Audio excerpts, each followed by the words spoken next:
Voici pourquoi tu paies cher tes campagnes publicitaires. Dans cette vidéo, je vais te présenter une erreur courante que tous les débutants commettent qui les amène à payer cher leurs campagnes publicitaires. Je vais également vous présenter une solution pratique étape par étape pour remédier à cela et gagner jusqu'à 13% de réduction sur vos frais publicitaires. Chaque campagne publicitaire que vous créez sur Facebook passe automatiquement dans une phase appelée la phase d'apprentissage. Et la phase d'apprentissage est une étape très importante parce que c'est l'étape qui déterminera si votre campagne sera rentable ou pas. La phase d'apprentissage dure maximum 7 jours et durant cette période-là, l'algorithme Facebook va tout simplement apprendre à mieux comprendre votre campagne publicitaire. De quelle manière? En cherchant tout simplement à identifier les bonnes combinaisons entre ton message publicitaire, ton audience cible, tes créatifs publicitaires et surtout le comportement des visiteurs qui arrivent donc sur ton site internet et qui déclenchent donc l'événement principal que tu as donc configuré dans ta campagne publicitaire. Et durant cette phase d'apprentissage, l'algorithme Facebook va donc utiliser vos créatifs publicitaires et le présenter à différents profils d'utilisateurs Facebook en respectant votre audience cible. Il va donc drainer plusieurs profils d'utilisateurs Facebook dans votre audience cible sur votre site internet. Ce serait maintenant à ton site internet de renvoyer donc des datas, des données à l'algorithme Facebook,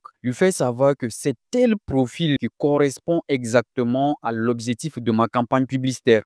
Là, si durant les 7 jours, votre site ne remonte pas correctement les datas, les données sur l'événement principal déclenché à l'algorithme Facebook, ça aura donc un impact négatif sur votre phase d'apprentissage. L'algorithme Facebook n'aura pas assez de data, assez de données pour pouvoir apprendre et optimiser votre campagne publicitaire. Là, après les 7 jours, si vous n'avez pas affranchi la phase d'apprentissage, vous allez directement vous retrouver dans la phase d'apprentissage limitée. C'est là où ça devient dangereux. Dans cette phase-là, Facebook va donc considérer que votre campagne publicitaire n'est pas intéressante ou encore vos créatifs publicitaires ne sont pas intéressants et vu qu'il n'a pas reçu assez de data sur votre événement principal sur votre site internet, votre coût par résultat va donc augmenter, ce qui aura un impact négatif sur le coût pour 1000 impressions, ce qui vous amène à payer plus cher vos campagnes publicitaires. Généralement, nous utilisons donc le pixel Facebook qui est désormais l'ensemble des données Facebook qu'on intègre donc sur notre site internet qui récupère donc les données, les datas sur les différents profils d'utilisateurs que l'algorithme Facebook envoie sur notre site internet. Là, cet ensemble de données-là, ce pixel Facebook-là va donc récupérer les données utiles et renvoie donc ces données-là à l'algorithme Facebook. Ce qui va donc faciliter l'apprentissage à l'algorithme Facebook et de savoir le profil idéal qui correspond donc à l'objectif de notre campagne publicitaire. Aujourd'hui, le pixel Facebook est très limité. Là, le pixel Facebook n'envoie pas correctement les datas qu'il faut à l'algorithme Facebook pour lui faciliter donc son apprentissage. Là, si vous utilisez uniquement que le pixel Facebook, sachez que vous n'allez pas envoyer correctement les données utiles à l'algorithme Facebook. Vu que vous n'envoyez pas correctement ces données-là, ça aura donc un impact sur votre CPR, ce qui aura également un impact négatif sur le coût pour 1000 impressions. Si actuellement vous utilisez uniquement que le pixel Facebook, avec cet organigramme qui est donc sur l'écran, j'ai donc préparé un exemple qui va vous aider à penser à une autre alternative pour mieux fournir les données à l'algorithme Facebook et économiser jusqu'à 13% sur vos frais publicitaires. Là, sur cet organigramme, vous avez donc l'explication que j'ai donc dite en introduction. Là, vous avez donc votre site internet là, ok. Là, sur votre site internet, vous avez donc intégré le pixel Facebook. Et ce pixel Facebook, son rôle, c'est tout simplement de récupérer des données et envoyer donc ces données-là à l'algorithme Facebook. Là, on va donc supposer que vous avez donc lancé une campagne publicitaire et vous avez choisi l'objectif vente. Dans les adsets, vous avez donc sélectionné comme événement principal qui est donc l'événement achat. Là, tous les utilisateurs qui vont donc arriver sur votre site internet et qui vont donc déclencher cet événement achat-là ou encore qui vont donc valider leur paiement sur votre site internet, automatiquement, votre pixel Facebook-là va donc récupérer l'information et envoyer cela à l'algorithme Facebook. On va donc supposer que sur votre site internet, durant la phase d'apprentissage, il y a eu donc 50 achats. 50 personnes ont donc validé leur achat sur votre site internet. Et sur ces 50 personnes, vous avez donc 10 personnes qui ont donc effectuer leur achat en passant par des navigateurs comme vous voyez ici, peu importe le navigateur. Mais jusque sur ces navigateurs-là, ces personnes-là ont donc ajouté une extension qui est donc AdBlock, qui bloque donc les publicités. OK, là, ces personnes ont utilisé un navigateur qui a donc un AdBlock intégré qui empêche donc les publicités. Et c'est sur ce navigateur-là qu'ils ont donc acheté votre produit digital sur votre site Internet. Il y a donc 10 achats à travers donc des navigateurs où il y a donc l'AdBlock intégré. Et il y a également 20 personnes qui ont acheté votre produit digital sur votre site Internet. Mais jusque ces 20 personnes, ils utilisent donc un iPhone avec un système d'exploitation iOS 14. Et aussi, on a donc 20 personnes qui ont donc acheté votre produit digital sur votre site Internet en passant par un navigateur neutre où il n'y a pas d'AdBlock et en passant par un système d'exploitation comme Android, Windows, sans utiliser un système d'exploitation iOS 14. Là, vous avez donc ces 50 achats-là qui ont donc été effectués sur votre site Internet. Maintenant, observez comment cela va se passer. Là, en d'autres termes, vous avez donc 50 données normalement que vous devrez donc transférer cela à l'algorithme Facebook en passant par votre pixel Facebook que vous avez donc intégré sur votre site Internet. Là, comment cela va se passer? Les 10 premières personnes qui ont donc acheté votre produit digital en utilisant un navigateur où il y a donc un AdBlock, le pixel Facebook ne va pas remarquer quoi que ce soit. Il ne va pas détecter que 10 personnes ont validé leur paiement sur votre site Internet. Tout simplement parce que ces 10 personnes-là, ils ont donc utilisé un AdBlock sur les navigateurs. Là, l'AdBlock bloque donc le tracking. Que va donc faire votre pixel Facebook? Lui, à son niveau, il va donc considérer qu'il y a donc eu 0 achat. Il va tout simplement transférer à l'algorithme Facebook qu'il y a donc eu 0 achat. Là, vous avez donc cette flèche rouge là pour les 10 achats et le pixel Facebook là, lui va donc transmettre 0 achat à l'algorithme Facebook. Or, vous avez réellement eu 10 achats. Les 20 autres personnes qui ont donc acheté votre produit digital en utilisant peut-être un support iPhone comme exemple, avec un système d'exploitation iOS 14. Là, ces personnes-là ont donc acheté votre produit digital que va donc faire le pixel Facebook. Le pixel Facebook, il va donc renvoyer sur les 20 personnes-là. 8 personnes, lui, il détecte simplement 8 personnes qui ont donc validé leur achat sur ton site Internet. Il renvoie cette information, cette donnée-là à l'algorithme Facebook. Là, pourquoi 8 personnes au lieu de 20 personnes? Là, il faut noter que depuis la mise à jour du nouveau système d'exploitation iOS 14, pour traquer donc un utilisateur Facebook qui utilise donc un support comme iPhone, on doit donc demander son autorisation et l'autorisation va donc apparaître sur son écran et c'est à l'utilisateur d'accepter ou de ne pas accepter. Là, s'il n'accepte pas, on ne pourra donc pas traquer l'événement achat qu'il a donc validé sur notre site Internet. Du moment où il accepte, c'est en ce moment que le pixel récupère donc l'événement achat et envoie donc cette donnée-là à l'algorithme Facebook. Et selon une analyse faite en arrière-plan, il y a donc 92 personnes d'utilisateurs d'iPhone qui rejettent donc ce tracking. Ce qui fait que sur les 20 achats qui ont été déclenchés donc sur votre site Internet, 92% de ces utilisateurs-là ont bloqué donc le tracking. Seuls 8% ont donc accepté le tracking. Ce qui fait que sur les 20 achats, vous avez seulement 8 achats qui ont été envoyés donc à l'algorithme Facebook. Maintenant, les 20 autres personnes qui ont donc validé leur achat normalement en utilisant un navigateur neutre, à ce niveau, le pixel Facebook détecte correctement les 20 achats et il envoie donc ces 20 achats à l'algorithme Facebook. Là, vous voyez que vous avez donc réalisé 50 achats sur votre site Internet, mais le pixel Facebook, lui, il a envoyé seulement 28 achats à l'algorithme Facebook, ce qui vous maintient toujours dans la phase d'apprentissage. Parce que dans la phase d'apprentissage, l'algorithme Facebook a besoin jusqu'à 50 achats pour vous faire quitter donc de la phase d'apprentissage à la phase d'optimisation. Vu que ici, vous n'avez pas atteint donc les 50 achats, vous demeurez toujours dans la phase d'apprentissage ou encore vous allez donc vous retrouver dans la phase apprentissage limité, ce qui est donc mauvais pour votre campagne publicitaire. Alors, pour remédier à cela et envoyer donc tous les données à l'algorithme Facebook et envoyer donc les 50 achats à l'algorithme Facebook, au lieu d'utiliser uniquement que le pixel, vous allez donc ajouter également l'API de conversion. L'API de conversion vous permet donc de récupérer toutes les données sans exception et d'envoyer ces données-là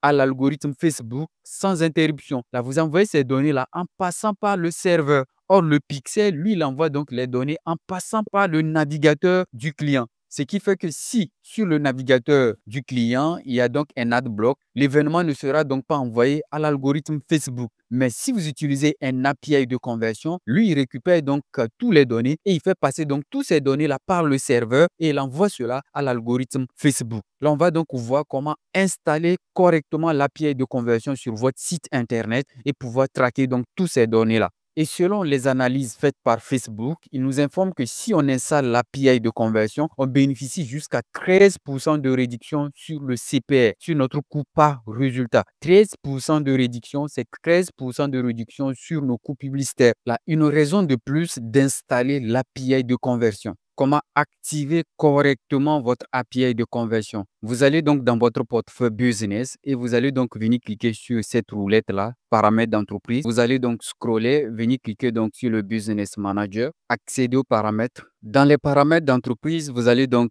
scroller, vous allez donc aller dans la partie source de données. Et vous allez donc venir cliquer sur ensemble de données. Là, sur l'ensemble de données, vous allez donc retrouver votre pixel. Dans la vidéo précédente sur cette chaîne YouTube, on a donc vu comment installer correctement le pixel dans notre tunnel système.io et Chariot. On va donc évoluer avec ce pixel qu'on a créé dans la vidéo précédente et évoluer avec le tunnel qu'on a également créé dans la vidéo précédente. Là, ici, c'était donc notre tunnel PXL test. OK. Là, on clique donc sur le pixel. Ensuite, on vient donc cliquer sur Ouvrir dans le gestionnaire d'événements. Bien avant de cliquer sur Ouvrir dans le gestionnaire d'événements, vous allez donc copier l'ID de votre code pixel là. On va donc cliquer là pour copier l'ID. Et on vient maintenant cliquer sur Ouvrir dans le gestionnaire d'événements. Dans le gestionnaire d'événements, vous allez donc vous rassurer que vous avez sélectionné le bon pixel. Là, à notre niveau, on a toujours notre pixel PXL test là qui est donc sélectionné. On va donc venir à cette étape. Ici, vous avez donc la partie là, intégration active. OK, vous allez donc venir à cette étape et vous allez cliquer sur Gérer les intégrations. Ensuite, vous allez donc venir cliquer sur Ajouter une nouvelle intégration. Vous allez donc prendre l'intégration API de conversion. Vous cochez donc là et vous cliquez donc sur Configurer. Et vous allez donc vous retrouver sur cette page. Vous avez donc la possibilité de configurer votre API de conversion en passant par Google Tag Manager. Ce n'est pas ce que nous allons voir dans cette vidéo. Vous allez donc venir cliquer sur Voir les autres méthodes de configuration. Et vous allez donc prendre Configuration manuelle. Vous venez donc cocher là et vous cliquez donc sur Suivant. Là, cette étape, vous allez donc cocher donc API de conversion et pixel meta et vous allez donc cliquer sur le bouton suivant. Pour configurer votre API de conversion, vous devrez en amont configurer votre pixel meta dans votre tunnel. Si vous ne l'avez pas fait, la configuration de l'API de conversion ne va pas fonctionner. L'API de conversion vient tout simplement s'endosser sur votre pixel et récupérer donc les événements qu'on avait configurés à partir de notre pixel classique. Là, lui, il récupère ces événements-là à partir du pixel. Là, si on ne configure pas notre pixel en amont, l'API de conversion ne va pas fonctionner également. Ensuite, vous allez donc venir cliquer sur le bouton suivant. À cette étape, vous allez donc cliquer sur Démarrer la configuration de l'API. Ensuite, vous allez donc cliquer sur le bouton Terminer et on a donc l'interface sur laquelle on va donc démarrer la configuration de l'API de conversion. La partie d'ici, vous allez donc suivre étape par étape. Il faut noter que nous sommes donc à la première étape ici, associer des données. Et dans cette première étape, on a donc la possibilité de configurer donc notre API de conversion. Là, on est donc dans la sous-étape vue d'ensemble. Et dans cette sous-étape-là, vous allez tout simplement scroller l'écran comme ceci et vous allez donc venir cliquer sur le bouton Continuer. Ou encore, vous allez donc venir cliquer sur la deuxième sous-étape ici. Là, nous, on vient tout simplement cliquer sur le bouton Continuer. On est donc dans la deuxième sous-étape. OK. Là, ici, on va donc remarquer qu'on a donc deux événements qui sont donc remontés. Ce sont donc ces deux événements-là qu'on a eu à configurer dans notre tunnel système.io. On avait configuré l'événement page vue et l'événement achat. Là, ce sont ces deux événements que vous allez donc remarquer ici. L'événement vue de contenu qui est encore l'événement page vue et l'événement achat qui est donc l'événement acheté. L'API de conversion s'est donc endossé sur notre pixel classique Facebook pour récupérer donc ces événements qu'on a eu à créer avec le pixel classique. Là, ce sont ces deux événements également qu'on va traquer avec notre API de conversion et les faire remonter directement dans l'algorithme Facebook à travers le serveur et non à travers le navigateur. Là, on va donc s'assurer qu'on a donc coché les deux événements et on vient cliquer sur le bouton Continuer. Là, on se retrouve donc à la troisième sous-étape. Là, dans cette troisième sous-étape, il y a donc quelques configurations brièves que nous allons donc faire. Vous venez donc sur chaque événement. Là, ici, on a donc nos deux événements. On a donc l'événement acheté, l'événement vue de contenu. Là, on vient donc cliquer sur l'événement acheté comme ceci. Là, voilà donc les paramètres à l'intérieur de l'événement acheter ici. OK? Là, il y a donc quelques configurations que nous allons donc faire. Là, pour vous faciliter la tâche, dès que vous cliquez sur l'événement, venez donc sur la partie recommandations là. Vous envoyez tout simplement le curseur de votre souris là-bas et vous allez donc voir les configurations que vous allez donc faire. Toutes les parties, vous avez donc les croix rouges. Ce sont donc les configurations que vous allez tout simplement cocher. Là, ici, on a donc l'ID de l'événement qu'on doit donc cocher. Ici, on a donc le téléphone qu'on doit donc cocher, l'email qu'on doit donc cocher et l'adresse IP également qu'on doit donc cocher. Là, dans ces paramètres-là, on va donc cocher ce qu'on nous a donc recommandé. Là, ici, on a donc l'événement, l'ID de l'événement. Voilà donc l'ID de l'événement là. On va donc scroller encore. On avait le téléphone, on avait encore l'email. On a l'IP adresse également. Là, quand on remonte, cette fois-ci, la recommandation est tout en vert. Là, c'est bon. Vous allez donc évoluer avec l'événement suivant. Là-bas également, il y a une recommandation. Et là, il faut noter que c'est toujours la même recommandation. Là, on évolue également. On prend donc l'ID de l'événement. On vient là, on prend le téléphone. On va donc prendre également l'email et l'IP adresse. OK, là, quand on remonte également, la recommandation est tout en vert. Là, la troisième sous-étape également est terminée. On va tout simplement cliquer sur le bouton continuer. Sur cette quatrième sous-étape, on a donc nos deux événements, l'événement acheté, vue de contenu. Dans chaque événement, vous avez donc les paramètres des détails de l'événement. OK, là, tout est nickel. Là, on clique donc sur le bouton continuer. Là, on se retrouve donc sur cette page. Là, sur cette page, là, vous avez donc le bouton envoyer les instructions à votre développeur pour qu'il s'occupe donc d'installer votre API de conversion sur votre site internet. Nous, on ne va pas le faire. Nous-mêmes, on va l'installer manuellement. Là, vous allez donc venir cliquer sur ouvrir le guide d'implémentation. Vous allez donc vous retrouver sur cette page. Vous allez tout simplement venir cliquer sur le bouton démarrer. Et ensuite, vous venez donc cliquer sur générer un token d'accès. Et sur cette nouvelle fenêtre, vous allez donc venir cliquer là pour sélectionner donc votre pixel. Et vous venez cliquer donc sur générer un token d'accès. Là, vous voyez que si vous n'avez pas configuré votre pixel en amont, ce serait donc impossible pour vous de configurer donc votre API de conversion. Là, à cette étape, on a donc la clé. On va tout simplement cliquer là pour copier donc notre bout de code API de conversion. Là, une fois qu'on l'a copié, on va donc aller dans notre tunnel system.io et on va l'intégrer dans notre tunnel. Et il faut noter que bien avant d'aller dans votre tunnel system.io, il faut copier en même temps l'ID de votre pixel. Et on l'avait déjà copié. OK, mais si vous ne l'avez pas fait et que vous souhaitez donc copier à nouveau l'ID de votre pixel, il vous suffit tout simplement de scroller et de venir donc sur source des données. Vous cliquez donc là-dessus. Vous allez vous retrouver sur cette page. Là, sur cette page, vous avez donc l'ID de votre pixel qui apparaît ici. Vous cliquez donc là-bas pour le copier. Une fois que vous avez copié votre ID pixel, vous allez maintenant retourner dans votre compte system.io. Dans votre tunnel system.io, vous allez donc aller dans les paramètres généraux. Vous venez donc sur votre profil là et vous avez donc les paramètres. Vous cliquez donc là-dessus. Et à l'intérieur de vos paramètres, vous allez donc aller dans domaine personnalisé. Dans domaine personnalisé, vous allez donc retrouver votre domaine. Là, ici, on va donc prendre ce domaine par défaut. Venez cliquer donc sur les trois petits points horizontaux là et vous cliquez donc sur paramètres. Et dans les paramètres de votre nom de domaine personnalisé, vous allez donc scroller vers le bas et vous avez donc l'API de conversion Facebook. Vous allez donc venir la partie jeton d'accès et vous allez donc coller le token que vous avez donc copié depuis Facebook. Ça, c'est le token qu'on a donc copié. On colle donc ça ici et vous allez donc venir dans la partie identifiant du pixel et vous allez donc copier l'ID de votre pixel. Voici donc l'ID de notre pixel. On le colle également. Vous allez donc cliquer sur sauvegarder. Et là, c'est bon. On vient donc de configurer la partie la plus difficile de notre API de conversion. Maintenant, on va donc aborder la dernière partie. Là, une fois que vous avez donc intégré votre API de conversion, pour que ça fonctionne, vous allez donc retourner dans votre tunnel system.io. Dans votre tunnel system.io, vous allez donc venir sur chaque page. On va donc prendre la page de vente principale. Vous venez donc cliquer sur modifier la page. Et il faut noter que l'API de conversion avait donc remonté deux événements qu'on avait donc créés avec notre pixel Facebook. C'est l'événement vue de contenu et l'événement acheté. Là, on va donc configurer ces deux événements-là sous l'API de conversion. Là, on vient donc sur notre page de vente là. OK. Là, l'événement en question sur notre page de vente ici, c'est vue de contenu. Là, on va donc venir sur les paramètres de notre tunnel ici. On scrolle vers le bas.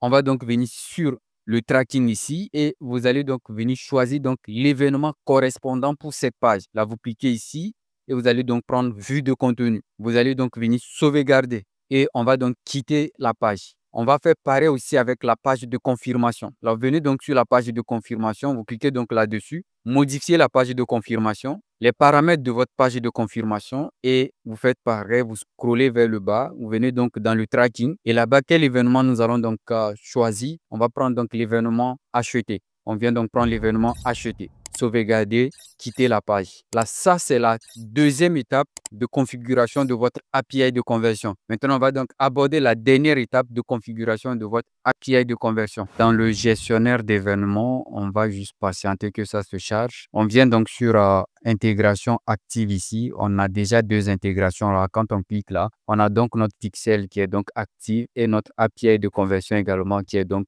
activé. Là, voilà comment configurer correctement votre API de conversion sur votre site Internet. Là, une fois que vous avez donc vérifié votre API de conversion, on va donc passer à l'étape de test pour voir si l'API de conversion remonte donc des événements sur notre site Internet via le serveur à l'algorithme Facebook. Là, bien avant de passer à cette dernière étape qui est donc la vérification, si une fois après avoir configuré votre API de conversion, vous avez donc cette notification là concernant les événements, il faut tout simplement cliquer sur examiner. Vous cliquez donc sur j'accepte et sur cette page, vous allez donc cocher l'événement test. Ça, c'est l'événement test envoyé par notre API de conversion. OK, vous allez donc cocher ça et vous cliquez donc sur suivant. Là, ici, vous cliquez donc sur la première case, vous cliquez donc sur confirmer. Ensuite, vous cliquez sur le bouton terminer, terminer. Là, c'est bon. Là, une fois que vous avez fait cela, on va donc aller vérifier par nous-mêmes. Là, on vient donc dans la partie événements de test là. On clique là et vous allez donc scroller vers le bas. Là, généralement, pour faire les tests des événements, on prend donc la deuxième option. Là, la deuxième option concerne plus le navigateur. OK, quand le pixel récupère donc les événements sur notre site Internet, il passe donc par le navigateur pour nous envoyer ces événements-là. Mais cette fois-ci, on a donc installé l'API de conversion. Lui, il passe donc par le serveur pour nous envoyer ces événements. On va donc plutôt prendre la première option qui est donc confirmer que vos événements de serveur sont correctement configurés. Là, on clique là. Ici, bon, on ne touche rien. On vient cliquer donc sur explorateur de l'API Graph. On clique là. Et ça va donc vous ouvrir l'explorateur de l'API Graph. Et c'est sur l'explorateur là qu'on va donc vérifier pour voir si notre site récupère vraiment les événements et l'envoie à l'algorithme Facebook à travers le serveur. Là, une fois sur votre explorateur de l'API Graph, OK, là, vous venez tout simplement sur le JSON et ici, on va changer le nom de l'événement de test. Là, dans le JSON ici, vous allez tout simplement venir dans la partie Event Name ici. Bon, vous n'êtes pas obligé de faire cela, hein. Voilà, là, vous venez donc dans Event Name. Moi, je vais tout simplement changer le nom de l'événement qui est Test Event et je vais mettre Test API Event. OK, je vais tout simplement ajouter API à l'intérieur. Là, notre événement s'appelle Test API Event. Là, comme ça, on a une bonne référence. Quand on fait le test, on va donc voir si cet événement-là, on va le voir dans notre portefeuille business. Là, quand on le voit dans notre portefeuille business, on sait que le test a bien fonctionné. Là, c'est bon. Une fois que le JSON est donc retravaillé, là, normalement, on aura donc la possibilité de générer donc un nouveau token. Moi, j'ai déjà un token. Je vais donc essayer avec ce token-là. OK. Là, à votre niveau, vous allez donc générer un nouveau token pour pouvoir faire donc la vérification. Et pour générer le token, vous allez donc cocher donc ces autorisations. Là, ici, vous avez donc 4 autorisations que vous devrez donc cocher. C'est obligatoire. Si vous ne cochez pas ces autorisations, vous ne pouvez pas générer le token. OK. Là, on va donc supposer que vous avez donc cocher ces autorisations-là. Vous générez donc un nouveau token. Là, une fois que c'est fait, vous allez tout simplement venir cliquer sur envoyer. Là, on clique donc sur envoyer. On aura donc une réponse ici, event receive. Là, ici, on a Event One. Un événement a été donc reçu par notre portefeuille business, ce qui veut dire que l'événement ou encore l'API de conversion a été bien configuré. Là, ici, on voit que c'est un événement. Tout simplement, c'est l'événement qui est donc ici, Test API Event. Là, quand on va retourner dans notre portefeuille business, dans la partie test, là, on verra donc cet événement-là qui va remonter directement dans notre portefeuille business à travers le serveur. On retourne donc dans notre portefeuille business. Et dans notre portefeuille business, qu'est-ce que vous remarquez ici? On a donc un événement qui a été donc remonté dans notre portefeuille business. Et quand j'envoie la souris sur l'événement, regardez le nom, c'est Test API Event.